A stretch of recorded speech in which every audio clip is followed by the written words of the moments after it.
A word to the wise. We are an explicit podcast tackling content with adult themes as well as entering spoiler territory if you aren't caught up with us. This week, that would be through Chapter 5 in The Hero of Ages by Brandon Sanderson, the third book in Mistborn Era 1.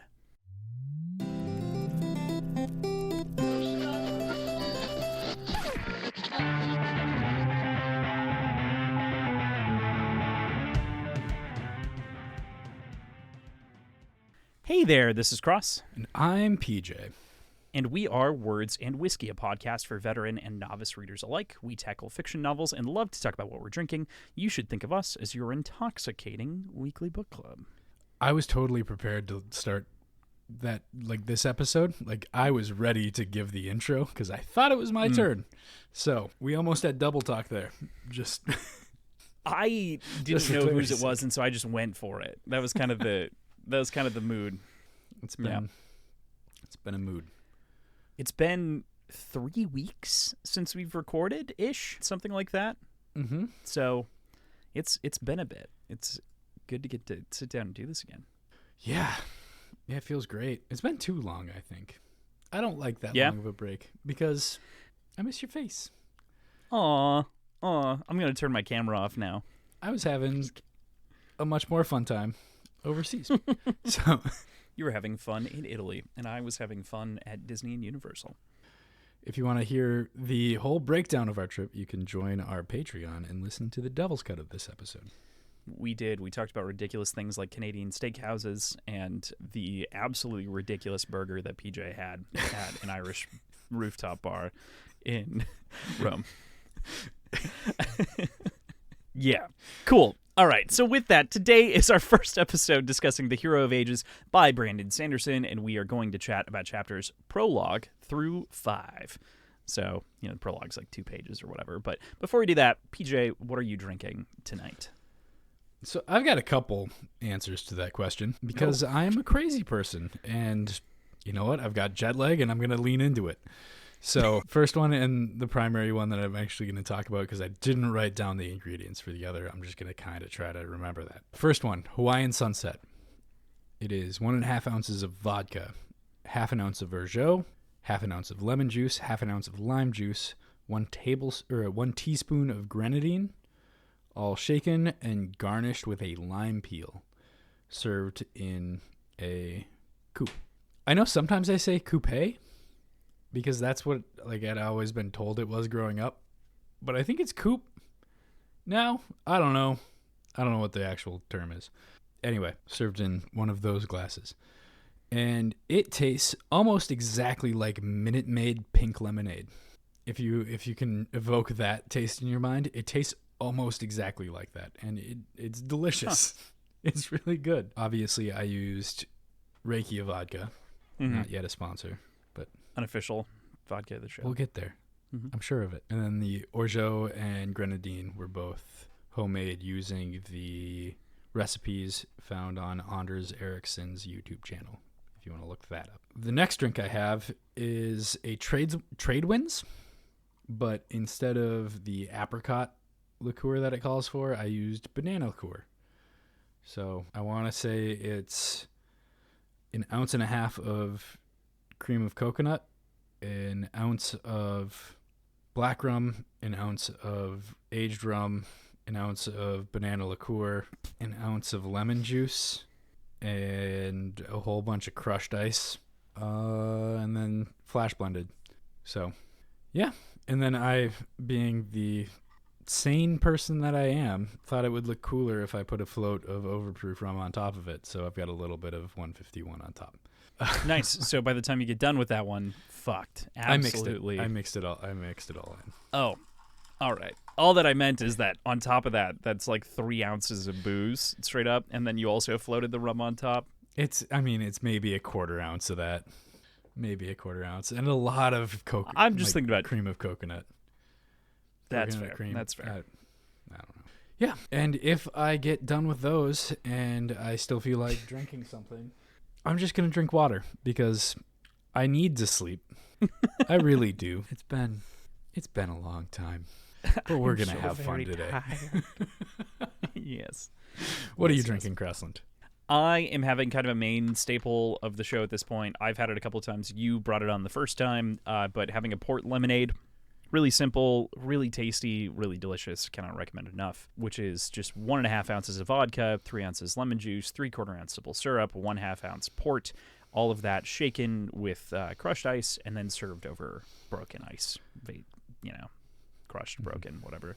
I just break 2 ice cubes basically up with, smack them and then throw them in.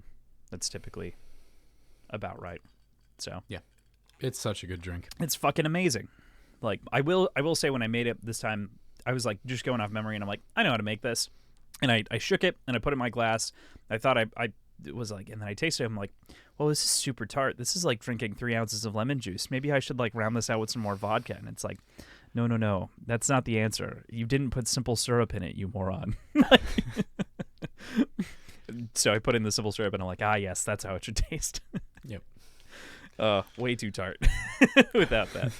Well, I'm glad you figured that out, because you're getting dangerously close to my level of alcohol. And then on this guy, I'm on my back half beer, I'm having a beer called Best Buds, which has a couple of stoned out of their mind little hops on the front with red eyes, sitting there staring out, baked out of their minds. And also, so it's an IPA.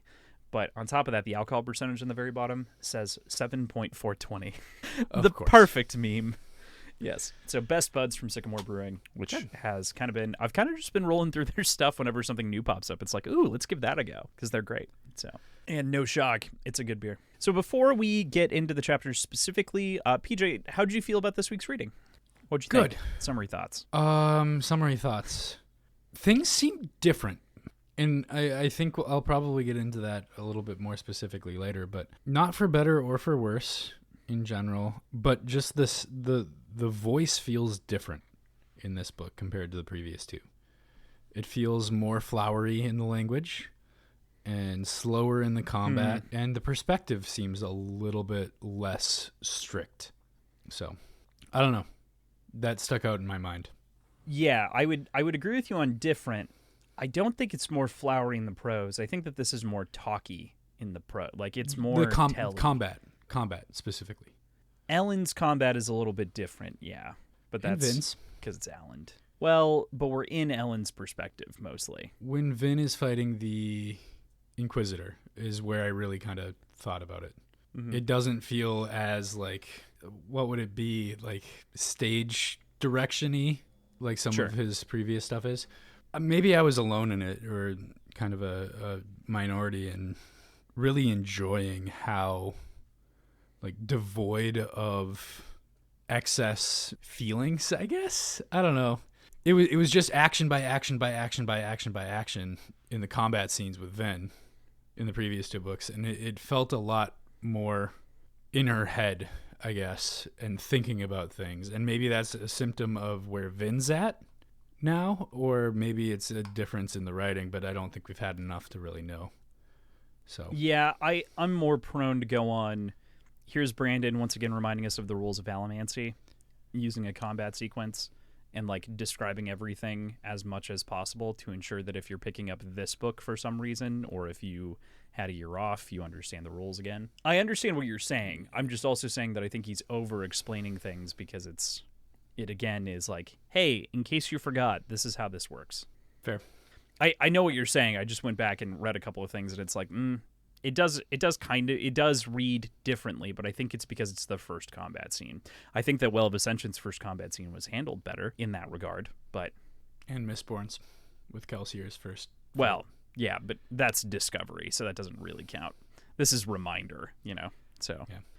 Fair point, but cool. All right. Yeah, we'll definitely be talking about the tone shift, because it is there.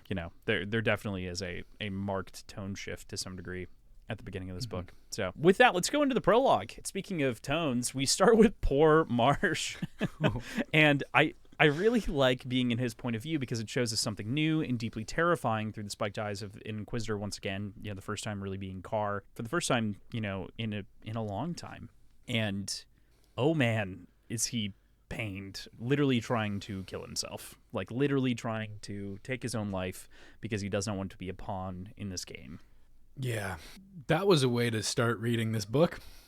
Yeah. Right. Isn't that literally the first word? Isn't Yeah. it like literally like Marsh struggled to kill himself. yeah. I think throughout this entire section, I really appreciated how fluid it was in like dipping back into sort of the savoring of the actions that he's taking. Like he very quickly kind of slips into it, and he breaks himself out of it, but it's just this kind of subtle like dip back into that feeling. And my assumption on how that happens is like this combination of both soothing and rioting on different emotions, but that would require some small part of him to actually enjoy what he's doing, unless we get into like sort of philosophical ideals of like everyone feels a little bit of everything at all times, just to varying degrees. But yeah, I found that cool. There's a question that's posed here, which is that he feels like Ruin's control, right? Like seep back into him. And that's also when he feels this passion. Or like that's when you feel that slip back into the old things. And so I like your comparison of like soothing and rioting, but I don't think he's soothing himself or rioting himself. It seems like it's an external control. I meant like Ruin was doing both to him. Like sure. suppressing whatever negative feelings and increasing whatever like pleasure he might find in it to like extreme levels. But I don't know what implications that has on anything. So could probably just chalk it up to mind control to a certain extent at this point and probably get away with it. But I like rules. Yeah. And we have established rules. So I'm going to try to follow them until we get a different set of rules. Right. Until it is reestablished in some way, shape, or form, we must follow the rules. I get that feeling. So it is trying to kind of work that out and play within the sandbox. But speaking of the sandbox and opening it up, we get two massive teasers here kind of right off the bat. That of hemalurgy, and as we've already addressed, kind of the monster in the room, Ruin, who emerged from the Well of Ascension. What thoughts did you have, or do you have? Ruin is too big to like address at this point. I don't fucking know. Like there's too much there, and too little to go on. Like it's just a giant force with so little information that I have no idea how to address that. But hemalurgy is super fun. I'm really excited to see more of it. It's horrifying and just a terrifying like process, but I think we'll see more of it, and I think we almost saw more of it through Elend almost getting like spiked by the Inquisitor. I don't know what that means or what that would have done, but that's my like trying to tie everything together right now. Yeah, there's definitely a question about like what exactly is hemalurgy as they drive this spike through a Terraceman and into an Inquisitor. Mm-hmm. So, well, it's just based on the name and based on Marsh talking about like seeing the metal in people's blood and like using that as a way of seeing people, but hemalurgy would evoke blood. I don't know if it's like specific people that need to be utilized for it. This is a Terrace scholar that's in a Terrace eunuch, I think. Similar to Sazed, but maybe not ferrochemical. Maybe, though. I don't know if there's like a specific type of blood that's needed for it, or if it's just somebody else's blood. But I feel like it would make more sense if it was using someone else's blood to infuse the spike and yourself. I don't know. I don't fucking know, man. I mean, it's very early, so I don't expect you to know. I also want to bring up something here that comes back to the Well of Ascension. So all the way back in the middle of the Well of Ascension, when we were kind of having the first conversation about the contract with Orsur, is the first time that Ruin is mentioned by name, because he is mentioned by name by the Khandra as they're talking about the contract. When we're talking did I comment on the you commented on the capitalization of Ruin. You're like, that's interesting. You're like, what the fuck does that mean? And you just told me Raffo, didn't you? I didn't just raffo out of it. What I said is that, well, it's like a dead religion, right? Like, what do we believe? Like, of course, they would capitalize their God. Yeah. Yes. So, yeah, I wanted to, at the very least, make mention of that. I feel dirty to not read the quote to you at the very least, because it feels dirty to just make mention of it and not actually put the full context out there. I remember making the comment about the capitalization. Didn't remember it was ruin, though. Yeah. The stories say that you'll kill yourselves. You're of ruin, after all, while the Khandra are of preservation. You're actually supposed to destroy the world, I believe, using the Koloss as your pawns. Is that before Koloss were introduced as well? No, because I think we see them through Sazed before that. Before that. Okay. Yeah. I think, you know what? I think Brandon Sanderson had like things planned out ahead of time when he wrote these books. Did he? I don't know. Did he maybe have a plan? Was I it think plotted? He might have, because there's something in here from book 1. Like a prediction or something? Or that got kind of paid off. Like, I feel like I made mention of it. I bet, I mean, we'll get up to it at some point, I'm sure. Any other thoughts on kind of the end of this little bit here? No, I don't think so. Cool. All right, with that, we move into part 1, Legacy of the Survivor. We've got our logbook here, of which is very fort, and it says, I am, unfortunately, the hero of ages. So this starts my journey of who's writing this one. And I think with this, it is, at the very least, not present-day Vin or Elend. It might be written in the future, like this is a future tome thing. I don't think so, but like that's my immediate thought of like, who's writing this? Okay, not Elend or Vin. So that's where I'm at with this. And that makes sense. That's a good place to start off the story on, too. It gives you this sense of tone and timbre and, sets your expectations for things to some degree. Like, it sets this sort of unfortunate tone, which is fascinating from someone who's the hero of ages. Like, we think the hero of ages is a great thing to our recollection, to everything we've been told. So the sort of nature in which this is handled, I think, is fascinating.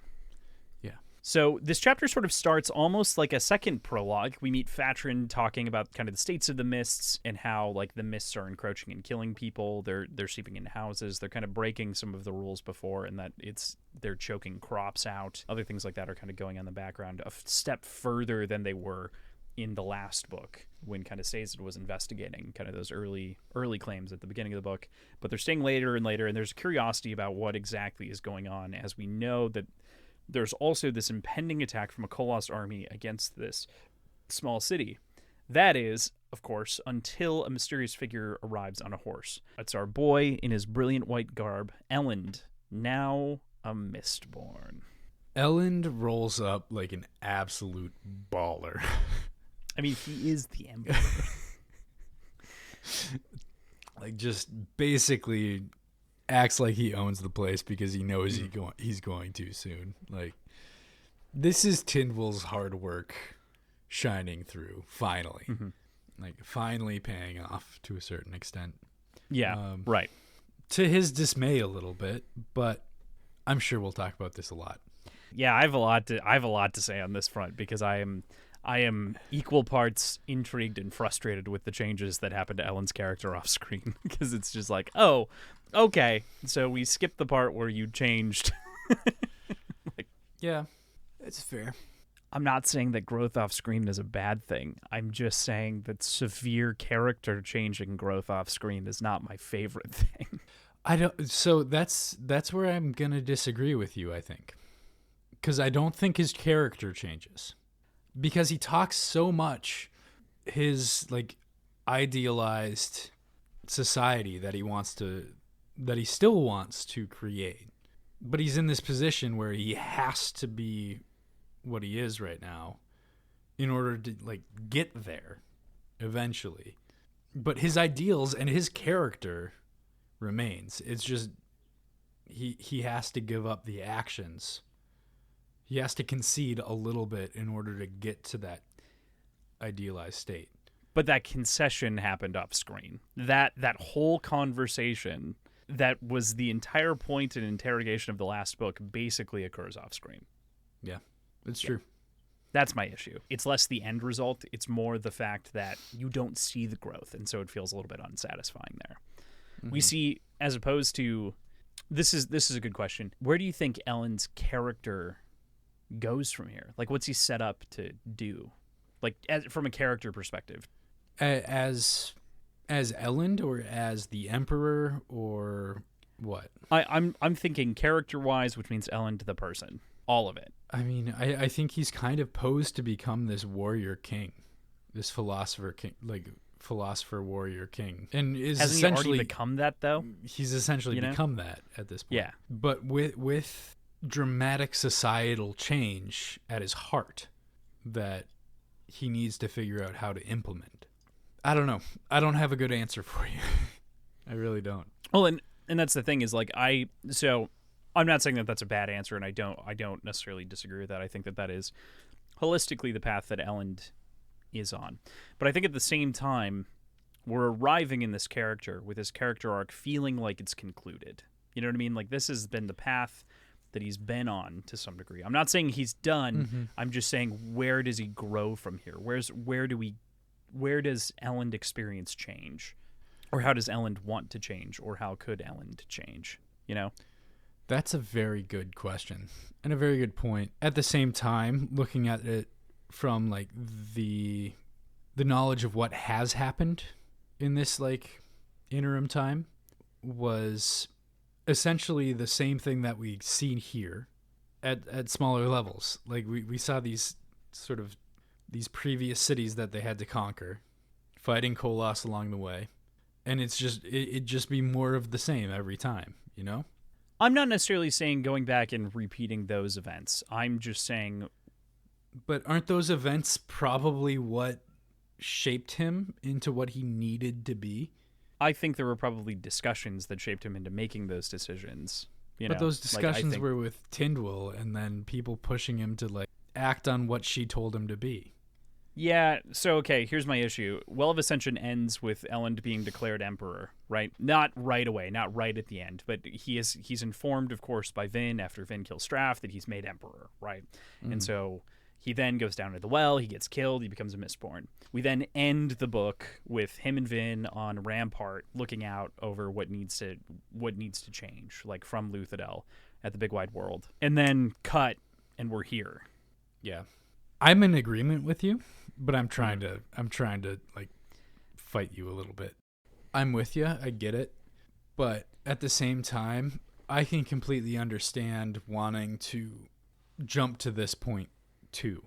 If you move to this point, I think one of the things that should be done is also setting up Elend to have a character growth arc, right? So what's the next change that Elend needs to make as a person or as an individual, right? Like, that's the thing. How does Elend next change? We get to see him struggle with his current identity, and potentially struggle with his identity as a Mistborn versus as an Emperor. Like, mm-hmm. I feel like it's going to be a similar but different struggle arc as we saw with Vin, being Lady Vin versus Mistborn. That's a fair point. He feels a little super guy-y to me. You know what I mean? Like, he feels a little Superman-y all of a sudden. Yeah, I was gonna say something similar. It doesn't feel super. It's not satisfying because it doesn't feel earned in any way. And then we get problems with the rules, but we'll get into that because what problems with the rules? We reintroduce the idea of strength being different with flaring and stuff in a very heavy way. Yes, there is an answer there, but yeah. Raffo. All right. But we'll talk about it for sure. But we'll kind of progress here through the story. So the rumors surrounding Elend, I think, are really fun, giving him far more credit for things that he didn't do, like a lot of like killing his own father and other things like that. There's just like a lot of small things that are credited to Elend in kind of this rumor mill way. And it does show how a leader often receives credit for the workings of everyone else kind of beneath. This is, again, me kind of undermining Elend a little bit. I do love our boy, don't get me wrong, but again, just, even this feels like a stab in the front to some degree. Yeah. But it's It's conceivable too. This is actually reasonable. Like I don't. It's reasonable, but it's important beyond that. Yeah. Because having a mythical character like this bolsters confidence in the constituency. And like yes, it would potentially put a strain on the people actually doing those things, and also on Elend for carrying the weight of sort of excess myth. But overall, I think these claims have been allowed to continue to exist because it's good for the leadership overall. Having Elend be a mythical character gives him more credibility as emperor. Yeah. I just think I have a little bit more of appreciation for a character of whom's like, I'm not the man they think I am, a little bit more. Understands that the myth is useful, but then also kind of admits in private that it's like a problem, if that makes sense. Or like a, I don't think we've really had enough. No, we haven't had enough time to even maybe get there. So to know whether or not he feels that way. Yeah. I'm just putting out thoughts into the world. So because all of our interactions with Elend are in front of an army that he's co-opting. Yes. Yeah, they're either Fatrin, like from Fatrin's perspective, of whom is obviously jaded about the whole thing, or within Elend's perspective, and a little bit from Vin's perspective in the end. So, yeah. But none of it in private. Yeah, basically. The only thing that we really get kind of privately is when they're walking in the cavern alone near the end. Mm-hmm. Yeah. But then again, it's not. And it's more and that's him mission-based. constantly talking about his ideals and his not goal, but his philosophy as a leader. Right. He also pushes that aside. We'll talk about that when we get there. I have a lot to say about Elend and the changes. Obviously, we've already broken into it a couple of times, but I'm going to try to stick to it until we get there because otherwise we're never going to get through this episode. Yeah, that's probably true. Because I have a brutal amount of thoughts on this. Okay, we learn the stakes. 10,000 Koloss marching down on the city, and only Elend and the couple thousand barely trained men to defend it. Rough odds, especially for this rogue city leader, Fatrin. And what's his brother's name? Like, Whipple? I can't remember. No, it starts with a D, I think. Oh, D, yeah. Duffel? It's Duffel, isn't it? It's Duffel, something I like think it's something Duffel. very, very close to Duffel. Druffel. Druffel. I think that's a Pokemon. I think, oh, no, Druffloon. It's close, but anyway. Just like, I imagine with a name like Druffel, the first thing that comes to mind is a marshmallow. I just imagine this marshmallow. Like, these kids were not treated well in elementary school. No, they had to have been bullied. I love how Fatrin also doesn't have a last name. Like, like I think Elend makes mention of that. He's just like, my name's Fatrin. And he's like, oh, okay. We'll get you a title later. A surname. Yeah. But I think that's... I don't think that was so much him looking down on him. It was more No. like this was probably a ska Totally. Yes. Yeah. person. I don't think that was a look down moment at all. I do think we're being harsh on Elend. I'm not being harsh there. I think it was kind of a funny intent for us. And then on top of that, it's the fact that he's a ska and probably didn't know, probably never knew. I actually didn't catch anything comedic out of it in general. Oh, honestly. I thought it was funny. I thought it was kind of like we'll get to that later.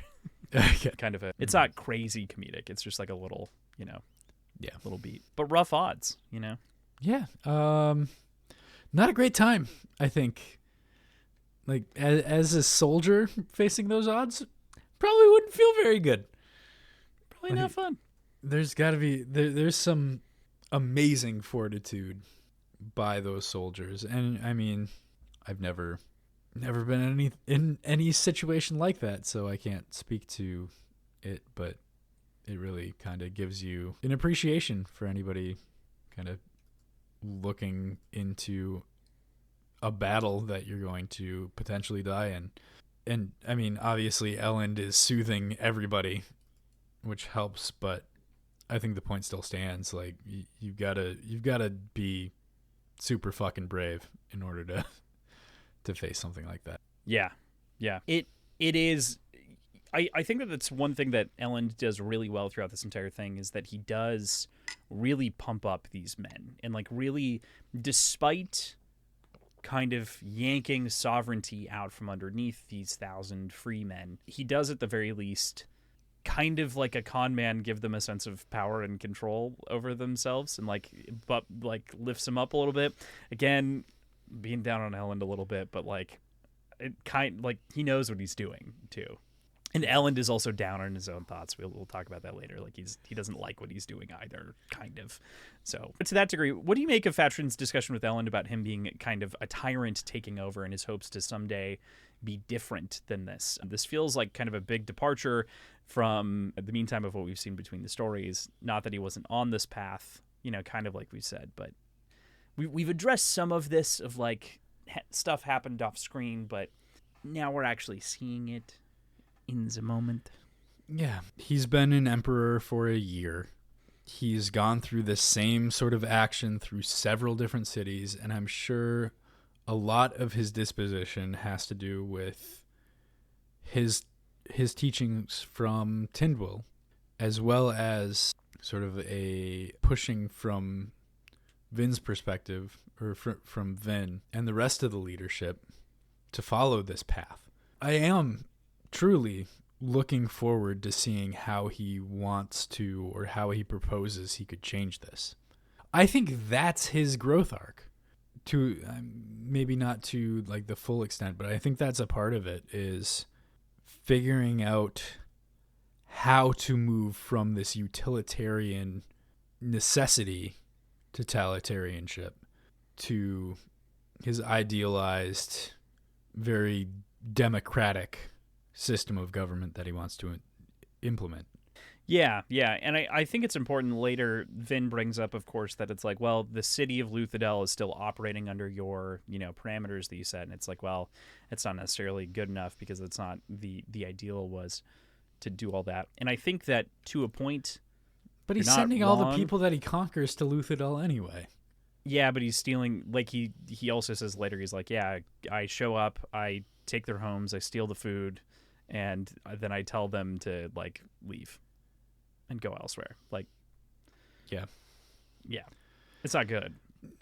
No, but it's necessity. Reason. He has reason for it. It's necessity. It absolutely is. Just because there's reason, like, here's my issue with, and I think that this is a good thing to have a healthy debate around, and it's something that we also have had similar arguments around in Red Rising, right? Because it's like there's not a clean answer a lot of times, especially when you get into the sequel series of Red Rising and whatnot. There's not a clean answer to some of these things. So the question, both series kind of pose the question of like, what do you do after you take down an empire? And this, in its own way, is an admittance of maybe it wasn't so bad, but without the slavery. That's kind of the issue at the moment that presses into my brain, if that makes sense. And he is also he's wrestling with that himself. Like, that's also a thing. I think a big part of it is the inherent comparison to the Lord Ruler that he has to like face every day. And I don't know about you, but I see a lot of good that came out of the Lord Ruler's position in retrospect. And obviously slavery and subjugation is excluded from that, but everyone was safe. They weren't being like killed by untouchable spirits in the night or in the day. Like, there was clearly, it makes me really think that there wasn't actually any malice to the Lord Ruler's reign. Then again, he went on like public displays of slaughtering ska in the streets personally. So, that kind of fights against that idea just a little bit. Yeah. I don't know. But it really does start bringing up some questions of the motivations behind why the Lord Ruler set up the country that he did. And that is a fascinating question that I think we will continue to interrogate. You know what I mean? Like, as we continue to learn more from these like plaques that we get even later here that we'll talk about. It's kind of, we're obviously experiencing this lifetime, but it is kind of difficult to talk about the sequence in section, like in order, because it all feels it does feel back heavy in a way, because everything on the front is kind of clarified by things on the back. So there is this subtle note, though, that punctuates the conversation I last mentioned. Elend is most definitely soothing Vatrin, as he's more agreeable and describes himself as wanting to do, as Elend says, which, in this case, slightly more than others, feels a little bit more emotionally manipulative. Maybe. I think we've seen a couple moments like this in previous books, but I think it's a lot of fun to see this moment in perspective and really, really feel as much as you can the soothing.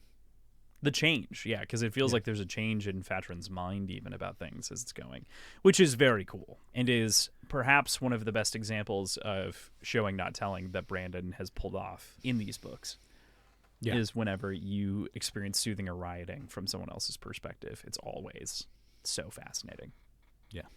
So this chapter ends with the conflict about to begin. Please, there has to be fan art of this moment, of him standing on the wall, by the bulwark, with his sword raised. That has to exist. I don't know that I've seen it specifically, but there is a ton, and I mean a ton, of Elend Hero of Ages artwork. Well, I'm not going to look that up. You can't, because a lot of them are spoilers. One of them is such a spoiler. Because it's him with a hook for a hand and giving Rune a smoochy poo. Yeah. Yeah. The best fan art. Hook-handed, one-eyed Elend giving Rune a kiss. A little kiss. Just a little kiss. A besame on the cheek. Pirate Elend. Yes, Pirate Elend. Arr, yar, be under my control now. March to Luthadel. We be taking this food from this here cavern. You'll get your goods later. So bad. Why do all of our voices devolve to the same accent every time? I don't know. We have a problem. But it is ultimately, I think Pirate Elend is very funny, and I prefer Pirate Elend to Emperor Elend from now on. Thank you. I'm going to be imagining that. Emperor Elend. Emperor. When you've got two R's that you have to roll in separate parts of the word, it becomes more difficult. Okay, cool. Now that I'm crying. Chapter 2, we move in here with the logbook. Into quote, holding the power did strange things to my mind. With just a few moments, I became familiar with the power itself, with its history and the way it might be used. Yet this knowledge was different from the experience or ability to use that power. For instance, I knew how to move a planet in the sky, but I didn't know where to place it so that it wouldn't be too close or too far from the sun. Sounds a hell of a lot like the way A-Team affects the brain.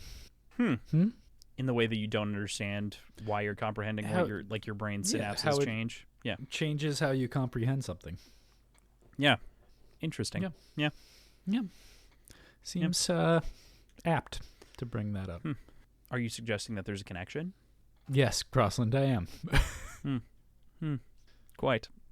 I'm sorry, I needed it spelled out for me because I can't read between the lines. Just kidding. So, anything else on that one?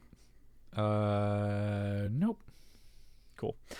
We then move over to our new POV, that of Tensoon, the former Khandra imitator and a character that we know shockingly well from the last book. Of course, we knew him as Orsur there, but now we really know him as Tensoon.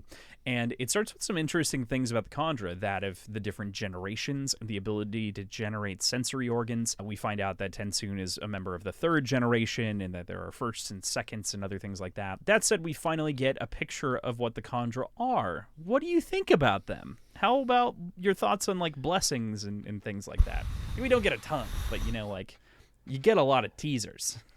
Yeah, I mean, we get a lot of teasers, but at the same time, we really don't get a whole lot. We get some terms, and we get a very tiny amount of connective tissue. but overall, I feel completely in the dark about most of the things, especially the generations and the blessings. Like, are the blessings a physical thing, or is that just like I have a predisposition to like be a little bit more fortuitous in my mind? Like, what's what, man? And generations, I assume that has to do with like how the Khandra are spawned, are created. Like they're created in batches or generations. That's my thought on that. They're not born like most biological organisms are, but rather in like groups. I don't know. That's all. Those are my thoughts. It seems very light on specifics. Yeah.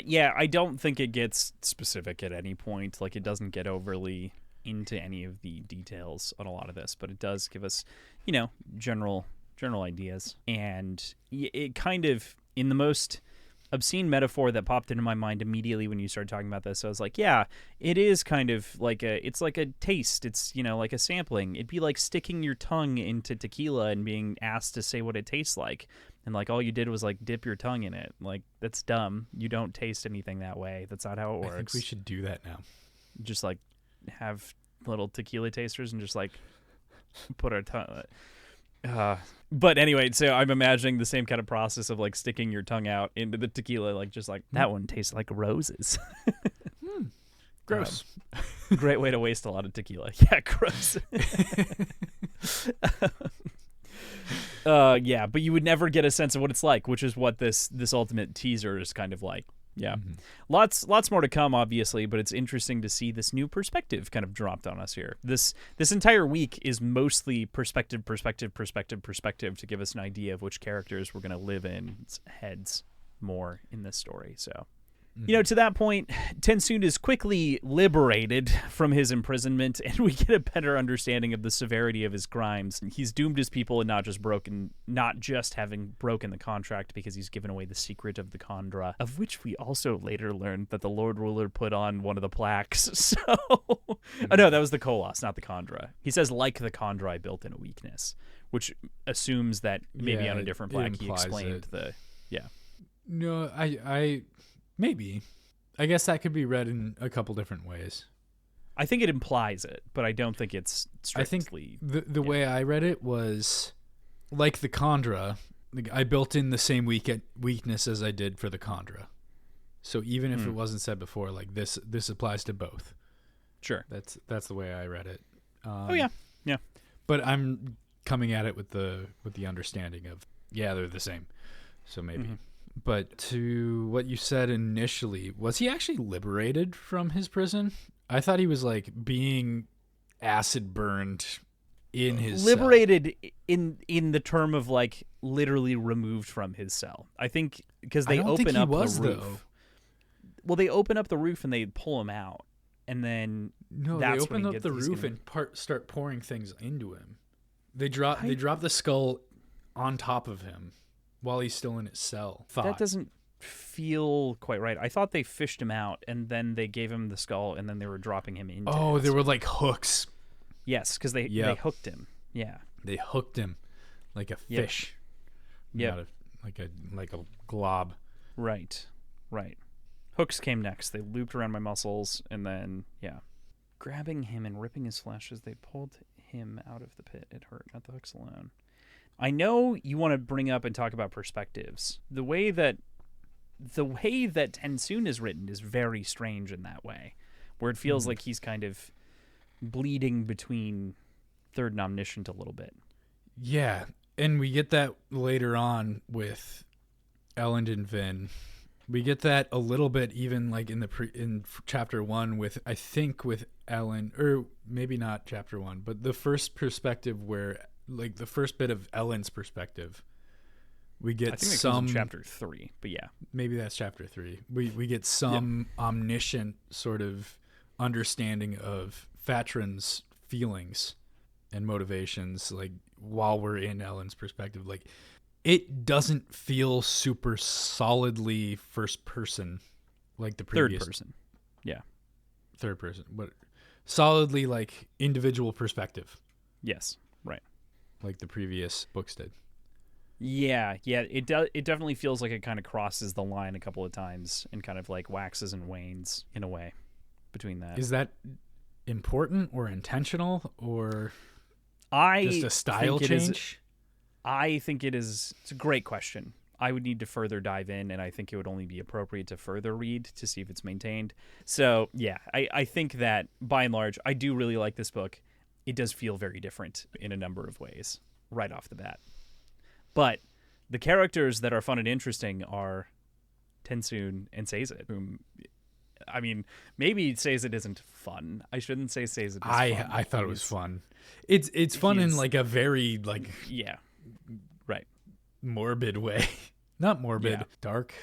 Probably just dark. Yeah, I have no problem with inhabiting a depressed character's head and kind of like getting in their thoughts and like thinking and trying to like break down, how they're reacting to things. And I think that his character arc and growth makes sense logically, picking up from where the last story ended, and is setting him on a trajectory to actually grow. But so with that, I do want to wrap up at the very least about Tensoon a little bit here. So Tensoon is about to be executed by this acid, like we were saying, when he quickly manages to form a body and whispers the word judgment so that his trial and announcement of this might be public. He's willing to face endless torture as opposed to this kind of quick death for, the sake of his people, it seems like. It's kind of, it's a question, Yeah. I guess I'm confused by this decision. And my assumption at this point is that he'll try to convince this generation, or this, I guess it's the second generation that's like judging him. Yes. Convincing them to write a new contract based on his experiences with Vin and seeing how humanity's like dispositions has potentially changed. Like that's the only reason why I can think that he would actively think about what he had, like what's in store for him, and still go through with it. Because there's not a whole lot of like good that he'd be doing by talking about this, just like there's not a whole lot of truth telling that comes out of this, or information that can be used by the public that can come out of this. Like it has to be something something else that he has to tell the other Khandra, right? Yeah, he feels that desire to, right? Because he feels like he has a duty to inform them, and that they're kind of burying it to some degree. Like this quick and easy death isn't the right or honorable thing to do, even if the other punishment is going to be infinitely worse than this release that they're trying to give him. They're kind of like, in some ways, they're both doing him a service as well as doing themselves a service by like protecting, keeping the lie out of the limelight. But I guess my point is his motivation has to be for the Khandra. Oh yeah, it's not self-motivated at all. This is all, yeah. Because presumably either way he's going to either be killed or tortured forever. But the only way it makes sense for him to opt for being tortured forever is if he benefits the rest of Khandra kind. Yes, yeah.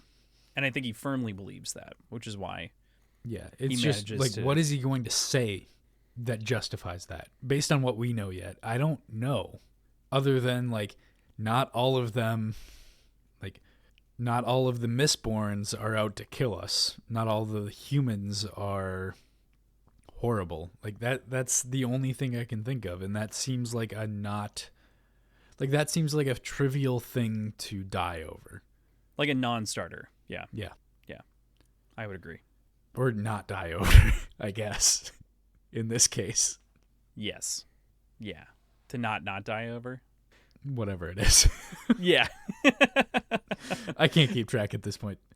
Fair point. There's a lot here to unpack with Tensoon, and I think that's what's very exciting, is that this gives us this lens into, his story appears like it might be a trial for a bit, It kind of gives us this impression of where I'm excited to inhabit his perspective as long as it persists. Yeah, right. I mean, maybe every once in a while we get another like 2 pages of slow, never-ending agony. I am tasting the walls. I am tasting the dirt. My skin is the walls. The rock tastes like mold, and the mold tastes like green. What happens in this scenario? Okay, let's just tear everything down.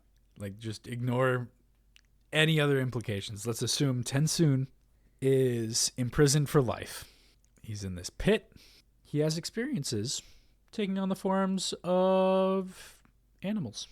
Now, what if a mouse comes crawling into the cell? Can he build a larger skeleton based on a tiny mouse skeleton like that? Great question.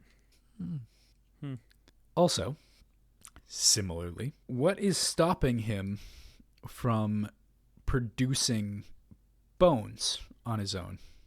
Given that he can create sensory organs and organs like that, and like, is it just that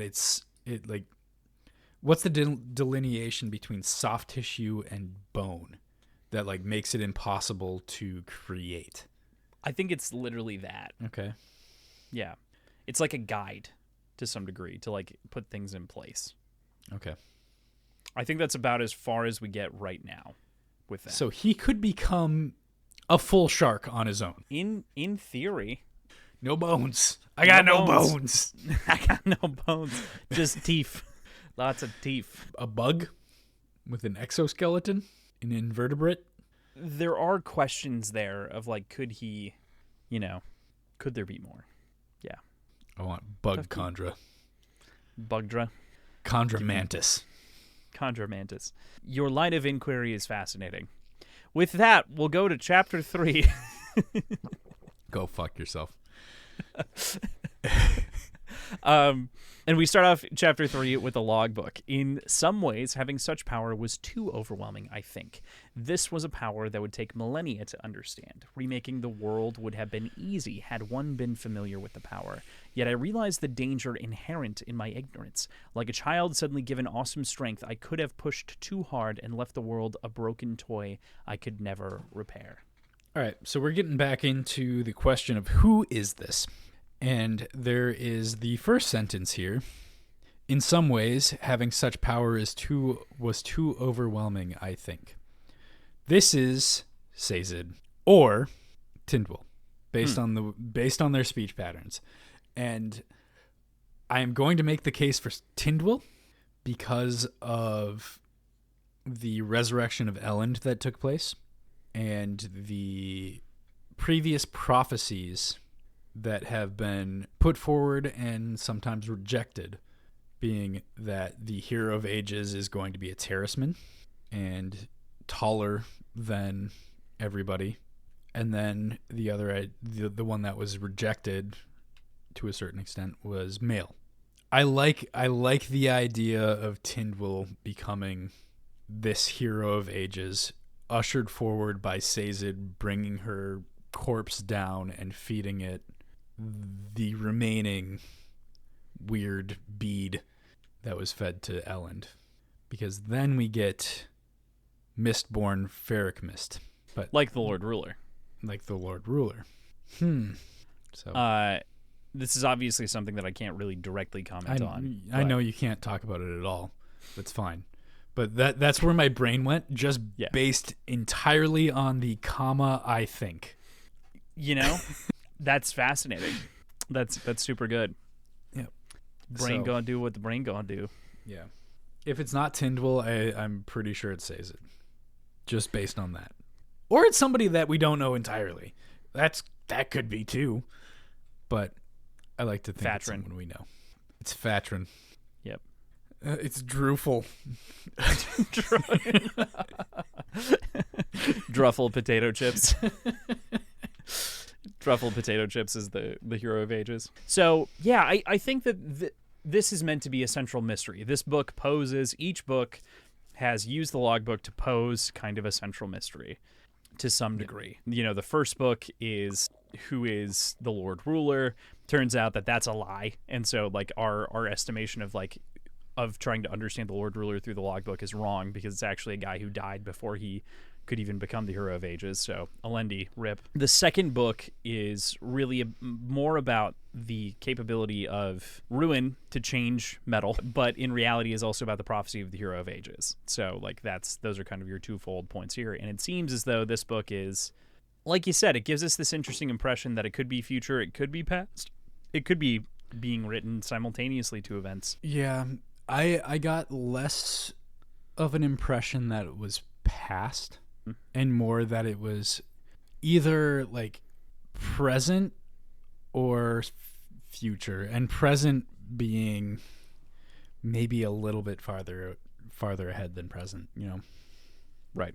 I didn't get the feeling that this was like in the past and being like uncovered. So I read the entirety of part 1, and my brain almost said something that's from the next part, and I just realized that it wasn't in this. This is why I don't read ahead, guys, and why I rarely read ahead before we do an episode. Wow, because that would have been a slip.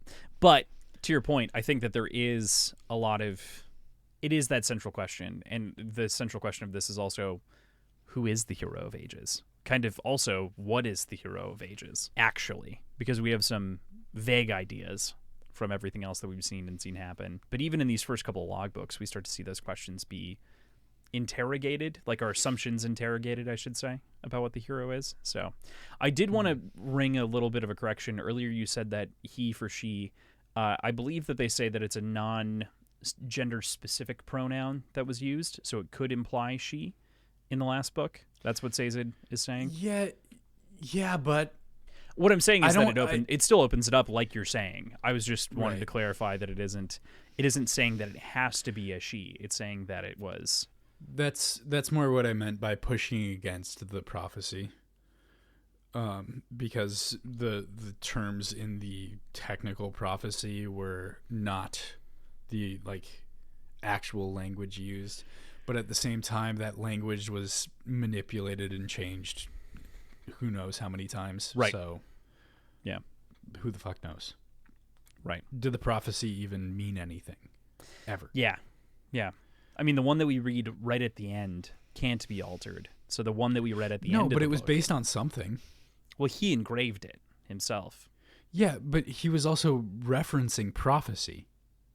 Oh, yeah, that prophecy could have been fucked with to begin with, but yes, that religion was likely manipulated to begin with. You're not wrong. I was just saying that we do know, we have at the very least a true account of what was encarved. Yeah, we have a milestone that like yes, any changes beyond that can be reverted.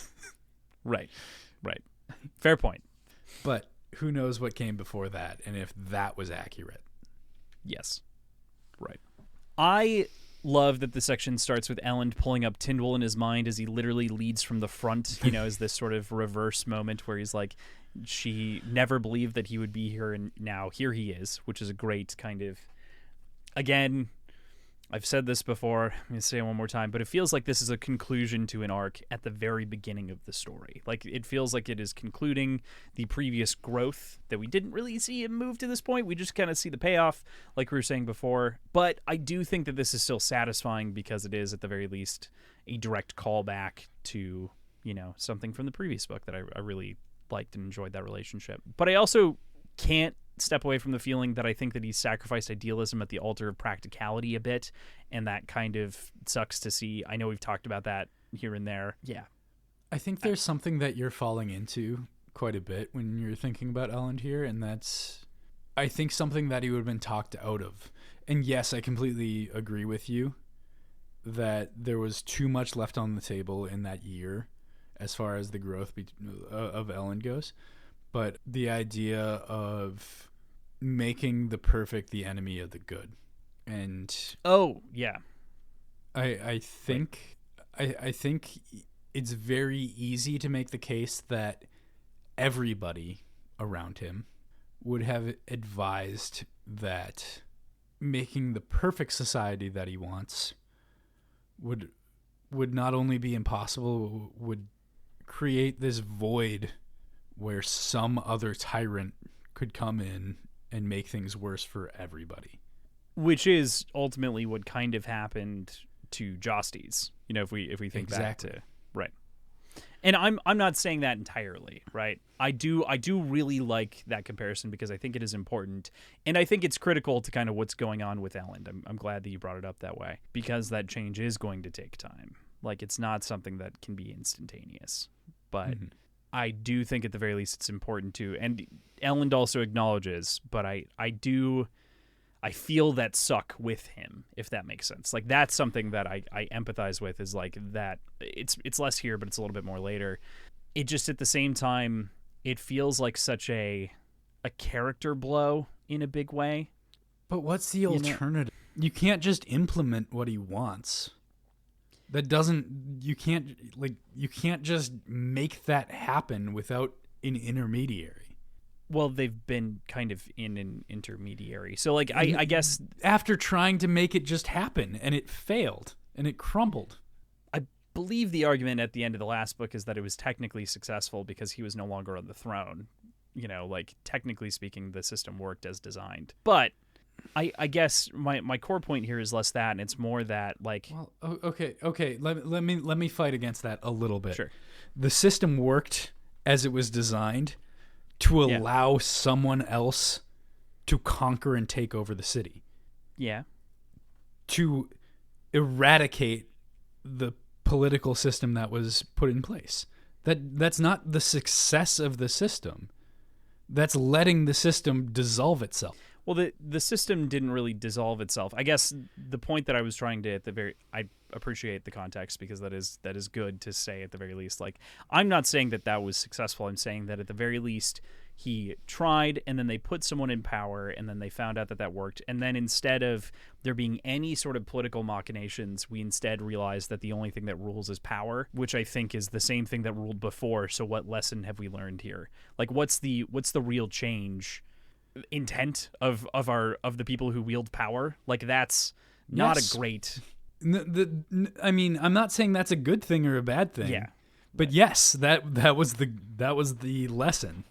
But that's not a lesson. That's not a system. You know what I mean? Like, it's not a system. It can't be a system. But it is everything that can change in this very particular scenario right now. That's why I'm upset that he's sacrificing idealism at the altar of practicality. You know what I mean? Like, that's where my gripe with him comes from, where there's not some semblance of trying to make some form of local governments work and thrive. You know what I mean? Effectively, he's perpetuating a state of government that was kind of broken to begin with, and and I understand this. Okay, let's think of, like, emergency powers that come to a president during, like, a national emergency, like a hurricane. In those cases, like, federal authorities have way more power because they need to get people out of places that are dangerous. So they can do things like break into homes as necessary to try to save people, you know, if there's signs of people inside, right? So that's basically what Elend is doing to some degree. Like, there is that rationale of emergency response, of which I do understand and appreciate, and I think logically makes sense. And that's where I say this is the altar of practicality. So I guess, yeah, exactly that. You mentioned the idea of letting smaller cities kind of govern themselves, but just the situation that the world's in right now, not just the Koloss attacking, which was brought on by them thinking about and talking about going and getting the supplies, by the way. Right. So they brought it on either way. But the Mist themselves. Oh, you're right, because they literally said it out loud and then Ruin heard. And so they were all, yeah. Yeah. Right. Exactly. But even if that wasn't the case, the Mist have been getting worse, which means without intervention, everyone and everything will be choked out. Yes.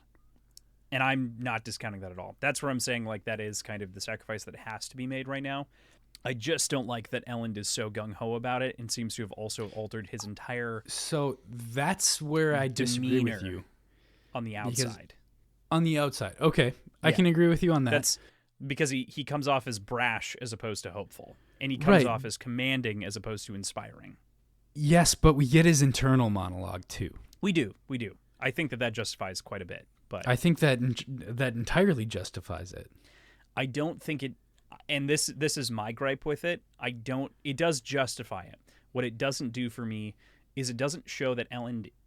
It shows that Elend took the lessons from Tindwyl and turned himself into a Terminator leader, not one that leads with any sense of compassion outwardly, not outward compassion. He is a military-esque commander, as opposed to, and there are moments and situations that demand until the battle's done. I don't want to.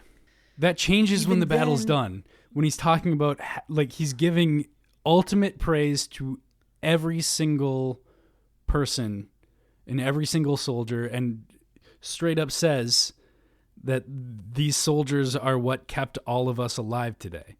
Like, he gets much less stern and harsh once the battle's done. Once it's no longer necessary to be so stern. Yeah, that's true. But he's still stern and harsh with Fatrin specifically, because he has to be aggressively. Still, but that's still my issue, is that there's no. The nuance is, listen to me, I'm a Mistborn. Like, it's I am flexing my power as, like, and I'm not just saying as a Mistborn. It's, listen to me, I'm the Emperor, and I know it's good for you. And that's the issue that I have. Is it feels very. But he backs it up with reason. He talks about, like, if we let you have all this food right now and we just leave, that opens yourself up to corruption and burglary and can murder. You deal with these things, right? And you have to deal with all these things, as opposed to the idea of, I saved you, we made this agreement, I understand how to protect your people, I understand how to distribute food, and I have the means to do so.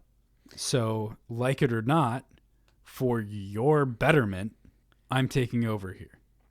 But that is like a very colonial narrative where it's like, you can't help yourself, so I'm helping you. You know what I mean? Like, it's not. That's his ideal, though. His ideal is utilitarianism, and his means are different. His means his means shifted off screen. That's my issue. That's true. We're just seeing. He wants to get to what he proposed while the Lord Ruler was still in power, but he is in this intermediary stage. I don't like it either that it was off screen, but I don't think I have as much of a problem with it as you do. That's fair.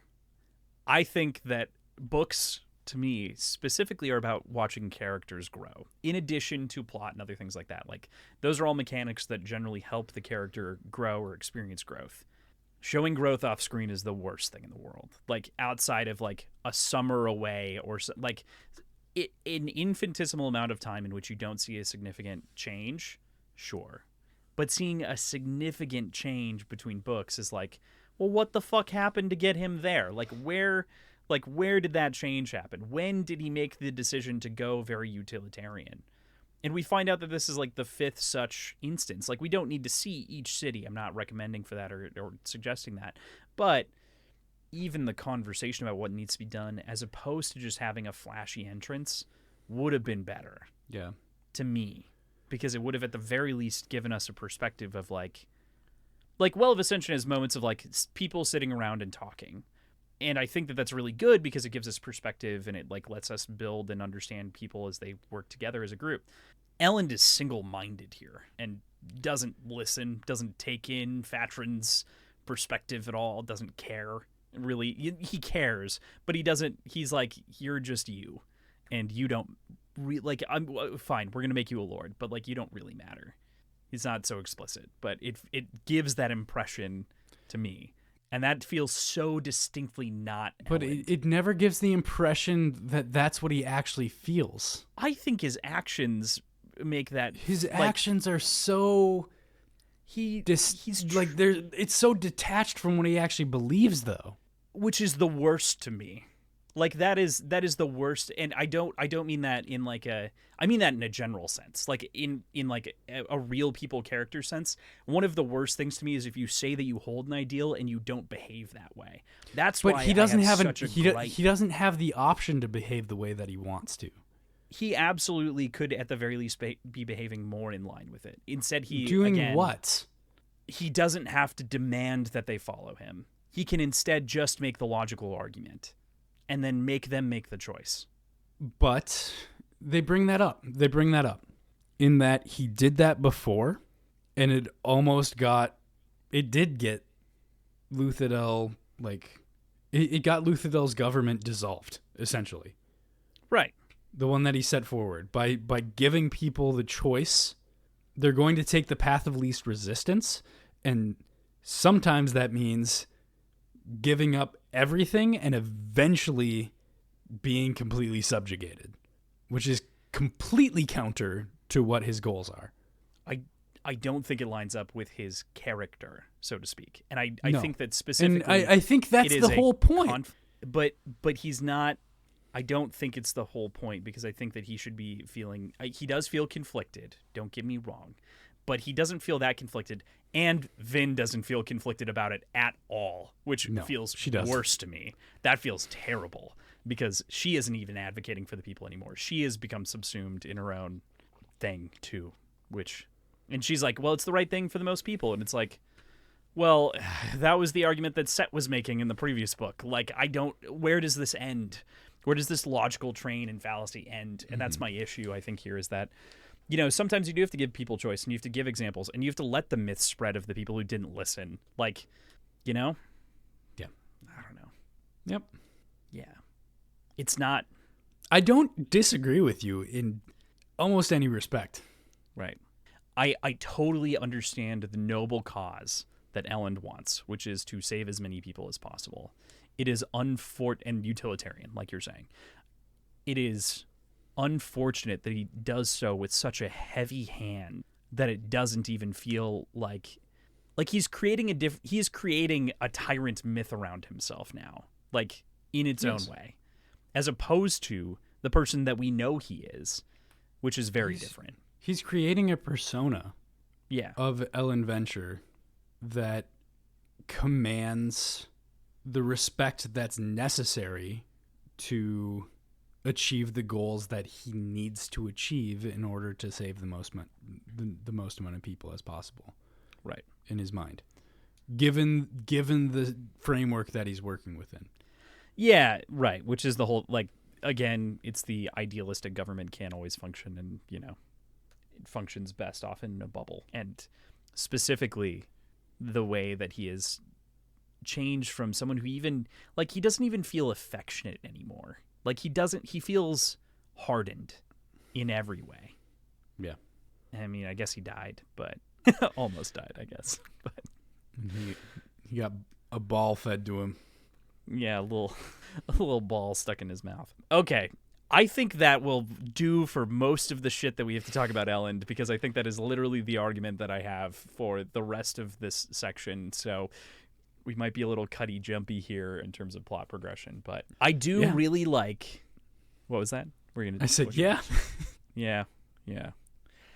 I do really like that Elend, as a statesman, really appears to get how to talk to people, and that naturally leads to him being a skilled emotional allomancer. I appreciate that, I think. More than anything else, it's kind of a show and a flex of power in a way that lines up with his character. Which one? What? Yeah, which question. The one from Well of Ascension, but, and here, I guess, truly, but... There's continuity between character. I feel like I may have came off as very aggressive. There's continuity between character between the books. It's not as though we have a completely different Condren-like transplant in Elend's place, but it does feel like we're missing things. So it's fine. Anyway, I'll shut up about it now. It feels like Elend is approaching allomancy and being a Mistborn, specifically approaching being a Mistborn in a very inverse way to the way that Vin did. Whereas Vin was very scrappy and unsophisticated going in. Elend being very sophisticated and stately going in. They get to the same positions eventually, but come at it from very opposite points of views or opposite directions. And that allows Vin to be very adept with more of the combat related allomancy, and Elend to be more adept at the emotional allomancy. Even though Vin's first experiences was with her luck, as she called it, with soothing. So I feel like that's a fun comparison to make, the two sort of Mistborn upbringings, though we don't really get a ton of progression from Elend. None from Elend, really. But honestly, very little from Vin as well, as far as like jumping from no Mistborn abilities to Mistborn. I like that they're kind of a dichotomy in this way, even though Vin's first experience, like you said, was with luck, as she had deemed it. But I do really appreciate kind of her, or rather his talents that are opposite hers in a lot of ways, because because she has been a knife and is now fully a knife, as we'll get to later. But it's very interesting, very fascinating, as they differ so greatly on power and ability. So Elend mentions that Vin believes his allomancy to be much stronger than it should be. What do you think about that comment, and why do you think that could be? Motherfucker. I mean, this is kind of what we were just poking at with emotional allomancy, but then on top of that, there seems to be, a different strength level, of which we do literally see with the Inquisitor. Strength sucks, man. I want specifics. I want understanding. We had that. And then things got flexed with the strength thing and the flaring thing, which comes back more and more. But I want the rules. I want the rules. I really didn't think a whole lot about why. Like, honestly, why his is so much stronger? Because I was just thinking about how that's fucking possible. So to begin with, yeah. I don't know. I'm grasping for an understanding, I guess, at this point. Okay. No assumptions, no.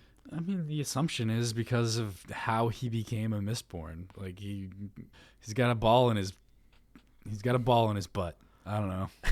Elend can no longer poop. He went to the pooping room and he can no longer poop. deep in the pooping room.